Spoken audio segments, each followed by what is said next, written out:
అందరికీ very very good morning. Andhra Pradesh రాష్ట్రానికి పట్టినటువంటి శాశ్వత పీడ ఆ రెండు నీచాతి నీచమైనటువంటి చంద్రబాబు నాయుడు గారి విషపుత్రికలు అలియాస్ ఉగ్రవాద సంస్థలు. ఈరోజు ఎటువంటి వార్తలు వచ్చినాయో ఒకసారి చూద్దాం.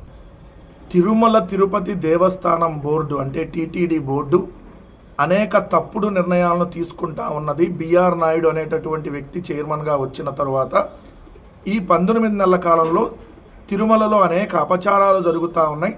తిరుమల పవిత్రత పూర్తిగా దెబ్బతినిపోతూ ఉన్నది అని చెప్పి సాక్షాత్తు ఆంధ్రజ్యోతి ఎండి వేమూరి రాధాకృష్ణ ఈరోజు మెయిన్ పేపర్లో రాసినటువంటి వార్త. ఏంటి ఈ వార్త సారాంశం అంటే, ఈ తిరకాసేమిటి తిరుమలేశా, నిబంధనలకు టీటీడీ బోర్డు తూట్లు, ఈసారి ప్రఖ్యాత శిల్ప శిక్షణ సంస్థకు ఎసరు. శ్రీ వెంకటేశ్వర సాంప్రదాయ ఆలయ శిల్ప శిక్షణ సంస్థ, దాని ఫోటో అక్కడ వేసి దానికి సంబంధించినటువంటి డీటెయిల్స్. అలిపిరిలో టీటీడీ ఏర్పాటు చేసిన శ్రీ వెంకటేశ్వర సంప్రదాయ ఆలయ శిల్ప శిక్షణ సంస్థ SVITSA కాలేజ్ ఉంది. దేవతామూర్తుల విగ్రహాలను స్థపతులను తయారు చేయటం దీని లక్ష్యం. 7 కొండల ముఖద్వారం కనిపించేలా ఈ శిక్షణా సంస్థను ఏర్పాటు చేశారు.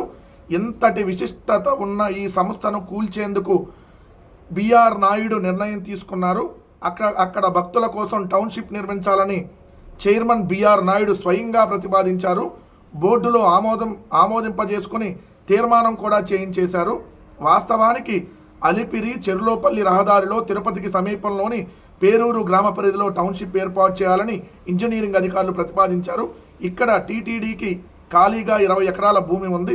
తిరుమల కొండపైకి వెళ్లే దారికి సమీపంలో ఉంది. భక్తులకు సౌకర్యంగా ఉంటుందని ప్రతిపాదించారు. ఇది వద్దనుకున్న అందుబాటులో ఇంకా చాలా భూములు ఉన్నాయి. కానీ బిఆర్ నాయుడు అనే అతను అధికారుల ప్రతిపాదనకు పూర్తి విరుద్ధంగా టీటీడీ చైర్మన్ బిఆర్ నాయుడు నిర్ణయం తీసుకున్నారు. ముందస్తు ప్రతిపాదన చర్చ లేకుండా బోర్డులో అధికారులు ఉంచిన ప్రతిపాదనను సవరణ చేశారు. శ్రీ వెంకటేశ్వర సంప్రదాయ ఆలయ శిల్ప శిక్షణ సంస్థను కూల్చేసి అక్కడ టౌన్షిప్ కట్టేలా తీర్మానం చేశారు. దీనిపై ఎన్నో సందేహాలు వ్యక్తమవుతున్నాయని వీళ్ళు రాసి సాంప్రదాయాలకు తూట్లు, ఆలయాలు ప్రముఖ సంస్థలకు స్థానబలం విశిష్టత ఉంటుంది. తిరుమల దేవదేవుడి ప్రసాదం గుడి లోపలే చేస్తారు. వెంకన్నకు అతి సమీపంలో ఉన్న పోర్టులో ప్రసాదం తయారు చేస్తారు. అక్కడ గతంలో అనేక అగ్ని ప్రమాదాలు జరిగాయి. ఈ కారణం చూపి లడ్డు తయారీని గుడి బయటకు మార్చాలని ప్రతిపాదనలు వచ్చాయి. వీటిని ఆగమ శాస్త్ర పండితులు అంగీకరించలేదు.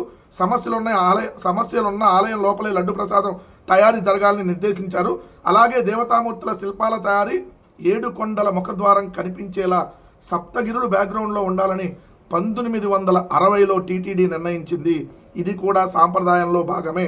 ఇంతటి విశిష్టత ప్రాముఖ్యత ఉన్న సంస్థను కూలదోసి మరెక్కడో నిర్మించాలనుకోవటం అనేక అనుమానాలకు రేకెత్తిస్తుంది. ఈ సంస్థ ప్రత్యేకత ఏంటి అని అన్ని మొత్తం రాసుకొని వచ్చి అక్కడే ఎందుకు పెట్టాలనుకుంటున్నాడు, ఏంటి బిఆర్ నాయుడు ఉద్దేశం అని రాశారు. ఇప్పుడు చెప్పండి, తిరుమలలో అనేక రకాలుగా అపవిత్రాలు జరుగుతూ ఉన్నాయి. మొన్న జంగా కృష్ణమూర్తికి సంబంధించి దాన్ని కూడా రాసినట్టున్నారు. మొన్న బోర్డు సభ్యుడిగా ఉన్న జంగా కృష్ణమూర్తికి చెందిన ట్రస్టుకు కొండపై భూమి కేటాయించారు. సో అది కూడా వివాదాస్పదమైంది. ఇప్పుడు ఇది మరి చైర్మన్గా బిఆర్ నాయుడు వచ్చిన తర్వాత తిరుమలలో ఏదైతే ప్రసాదాల నాణ్యత తగ్గిందనేది ఒకవైపు, అదేవిధంగా అన్యమత ప్రచారాలు జరుగుతున్నాయి అనేది, అన్యమత గుర్తులతో కూడినటువంటి రింగులు దొరికినాయి, బిర్యానీ దొరికినటువంటి సందర్భం, గోవులు చనిపోయినటువంటి సందర్భం, ఇవన్నీ మనం పక్క చూస్తూనే ఉన్నాం. ఇప్పుడు సాక్షాత్తు వాలపత్రికే రాసినటువంటిది. మళ్ళీ ఇక్కడ కొండపై రాజశేఖర రెడ్డి గారు ఉన్నప్పుడు, జగన్ గారు ఉన్నప్పుడు అపచారాలు జరిగినాయి అని చెప్పి సిగ్గు లేకుండా మళ్ళీ ఇల్లు ఎక్కడికెళ్ళా జగన్ గారికి లింక్ పెట్టాలి. ఇలా బతుకులే అంత 2 కొండలు అని రాజశేఖర రెడ్డి గారు చేశారంట. ఆంధ్రజ్యోతి రాధాకృష్ణ కడుపుకు అన్నం తింటున్నావు, ఇంకేదన్నా తిని బతుకుతున్నావా? 7 కొండలని జీవో ఇస్తే రాజశేఖర రెడ్డి గారు మళ్ళీ 2 కొండలు చేశాడని చెప్పి తప్పుడు ప్రచారం. నీ బతికే అంత. నువ్వు బిఆర్ నాయుడు మీద రాయి, ఇప్పుడు జరుగుతున్న అపచారాలు రాయి. మాట్లాడితే రాజశేఖర రెడ్డి గారు జగన్మోహన్ రెడ్డి గారి మీద అయితే మాత్రం చాలా సీరియస్గా ఉందని చెప్తా ఉన్నాం. Pavan tiger of martial arts, అరుదైన ఘనత సాధించిన ఉప ముఖ్యమంత్రి. కరాటే మార్షల్ ఆర్ట్స్ పట్ల అమితాశక్తిని చూపించే సినీ నటుడు డిప్యూటీ సీఎం పవన్ కళ్యాణ్ అరుదైన ఘనత సాధించారు. ప్రాచీన జపనీస్ కత్తి సాము కళ కెంజుట్స్లో అధికారికంగా ప్రవేశం పొంది అంతర్జాతీయ గౌరవాన్ని పొందారు. పవన్కు లోకేష్ అభినందనలు, బహుముఖ ప్రజ్ఞాశాలి పవన్ అని మంచి హెడ్డింగ్ పెట్టారు. అయ్యా పవను నువ్వు మార్షల్ ఆర్ట్స్లో టైగర్ వంట కదా, టైగర్ ఆఫ్ మార్షల్ ఆర్ట్స్.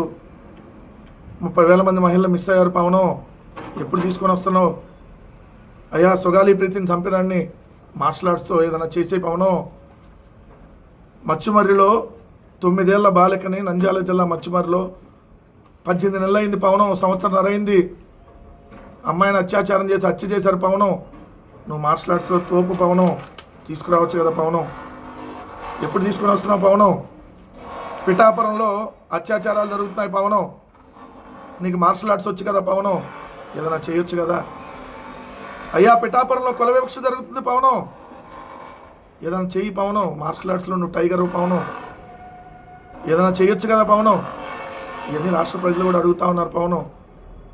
వాళ్ళ మక్కలు ఎరగదీస్తా వీళ్ళ మక్కలు ఎరగదీస్తా కాదు పవను, నీకు మార్షల్ ఆర్ట్స్లో నువ్వు టైగరు పవను. తీసుకొని వచ్చి వాళ్ళందరినీ అత్యాచారం చేసిన వాళ్ళని, హత్యలు చేసే వాళ్ళని ఏదో ఒకటి చేసేస్తావు పవను, లేదా ఒక్కొక్కటి మక్కలు ఎరగదీస్తానంటావు కదా పవను. ఇది అడుగుతున్నారు ఈరోజు.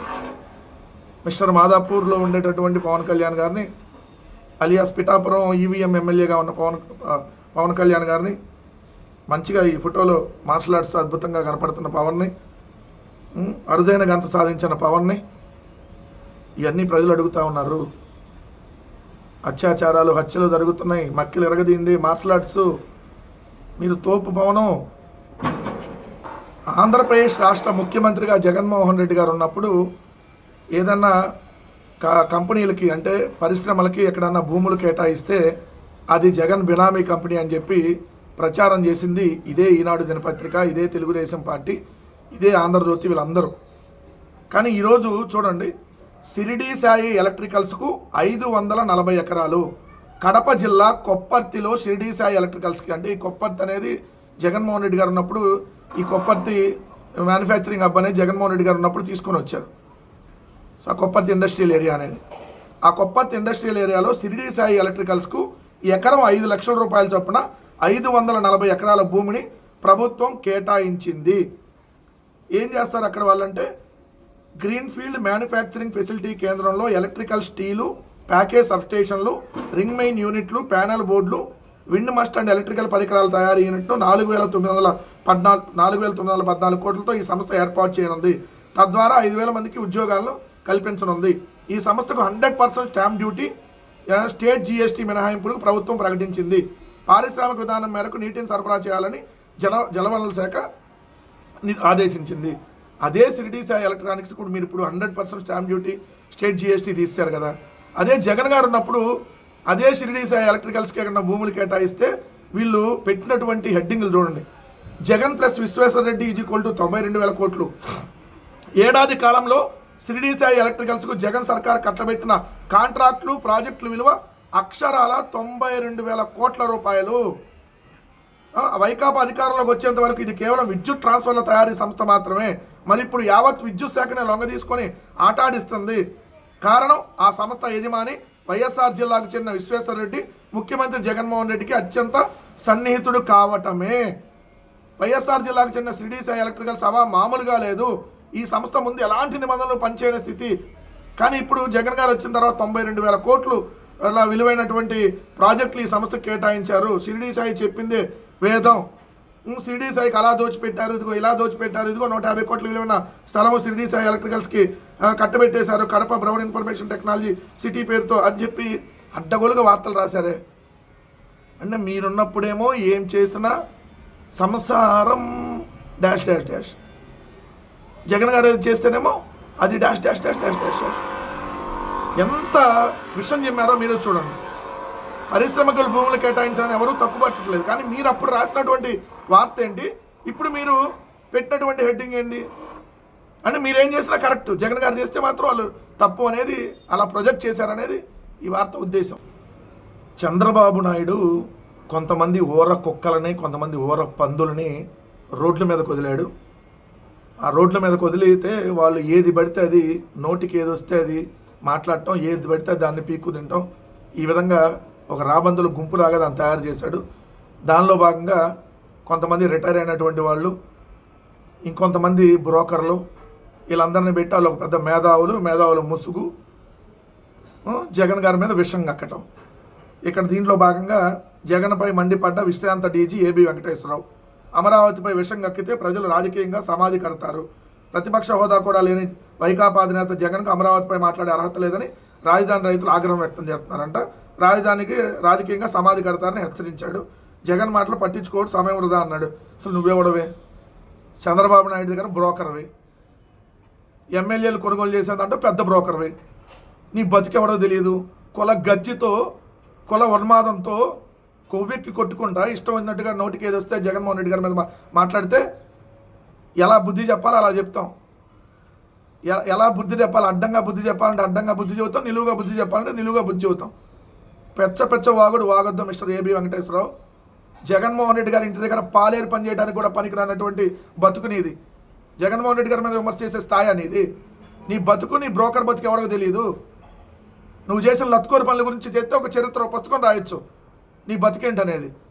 జగన్మోహన్ రెడ్డి గారి మీద ఇష్టం వచ్చినట్టుగా పిచ్చివాగుడు వాగుతాం. అసలు రాజధాని మీద విషం చెమ్ముతుంది ఎవరు?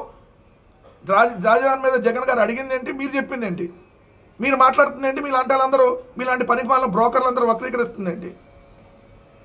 ఆ దినపత్రికలు కొన్ని ఉన్నాయి, నీలాంటి బ్రోకర్లు కొంతమంది ఉన్నారు. మొదట విడత భూసేకరణ చేసిన వాళ్ళకి రిటర్నబుల్ ఫ్లాట్లు ఇప్పుడు వరకు ఎందుకు ఇవ్వాలా? ఏ గుడ్డిగాడిగా పళ్ళు తవ్వుతున్నావు? ఇది కదా అడిగింది ప్రభుత్వాన్ని. జగన్ గారు రాజధాని గురించి మాట్లాడింది ఏంటి? నేషనల్ మీడియా వాళ్ళు జగన్ గారిని క్వశ్చన్ అడిగారు, రాజధానికి చట్టబద్ధత లేదు కదా అని. అప్పుడు జగన్ గారు చెప్పిన మాట ఏంటి? రాజధానికి చట్టబద్ధత అవసరం లేదు, రాజ్యాంగంలో రాజధాని అనేది ఏమి ఉండదు, సో ఎక్కడ ముఖ్యమంత్రి ఉంటే అక్కడే. ఇప్పుడు ఆల్రెడీ ముఖ్యమంత్రి ఇక్కడ అమరావతి నుంచి పరిపాలిస్తున్నాడు కాబట్టి ఇదే రాజధాని అన్నాడు. దానికి మీరు వక్రీకరించినటువంటి తీరు, రాయలసీమ మీద మీరు కక్కుతున్నటువంటి విషయం ఇంకో పక్క. ఓ పక్క రాజధాని అమరావతిలో ఇక్కడ మీరు చేస్తున్నటువంటి విధ్వంసం ఒకటి. 3 పంటలు పండేటటువంటి భూములు 1,00,000 ఎకరాలు, ఒక్కొక్క ఎకరానికి 2 కోట్లు చొప్పున 2 లక్షల కోట్ల రూపాయల అప్పులు తెచ్చి ఏదైతే మౌలిక సదుపాయాల కల్పన, మళ్ళీ బిల్డింగ్లకు సపరేటు. దీనన్నిటికీ ఎందుకు? విజయవాడ గుంటూరు మధ్య ఏదైతే అక్కడ నాగార్జున యూనివర్సిటీ దగ్గర హైవే దగ్గర ఎక్కడో ప్రభుత్వానికి సంబంధించిన భవనాలు 4, 5, 10 కట్టేసి అయిపోయింది కదా అంటే మీరు కదా వక్రీకరిస్తుంది. అసెంబ్లీలో అమరావతి రాజధానిగా ప్రకటించినప్పుడు నాడు మొహం చూస్తే, జగన్ మొహం చూస్తే అర్థమైద్దా? పెచ్చ వాగుడు వాగితే ఏ విధంగా బుద్ధి చెప్పాలో ఆ విధంగా బుద్ధి చెప్తాం. జగన్మోహన్ అసలు అమరావతి రాజధానిని అసెంబ్లీలో ఎప్పుడు అనౌన్స్ చేశారు? ఏమయ్యా మిస్టర్ బ్రోకర్, మేధావి బ్రోకర్ కదా నువ్వు. ఆ రోజు విజయవాడ కేంద్రంగా విజయవాడ చుట్టుపక్కల రాజధానిని అసెంబ్లీని అనౌన్స్ చేసింది. తర్వాత మరి 29 గ్రామాల ల్యాండ్ పూలింగ్ ఎలా వెళ్ళింది? 11 సంవత్సరాలైంది భూములు ఇచ్చి, ఇప్పటి వరకు ఒక రిటర్నబుల్ ఫ్లాట్ ఎందుకు ఇవ్వలేదు? ఈరోజు రాజధాని రైతులు ఇన్ని కష్టాల్లో ఉంటే దాని కదా ముందు స్పందించాల్సింది. మొదటి విడత భూముల్ని సమీకరణ చేసిన వాళ్ళకి న్యాయం చేయకుండా రెండో విడత ఎలా సమీకరణ చేస్తారని చెప్పి రైతుల తరపున మాట్లాడితే మేము రాజధాని ద్రోహులు.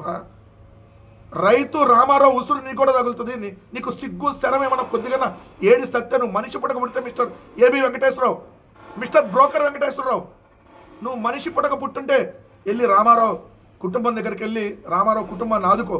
ఇంకా అలాంటి రామారావులు చనిపోకుండా చూడు.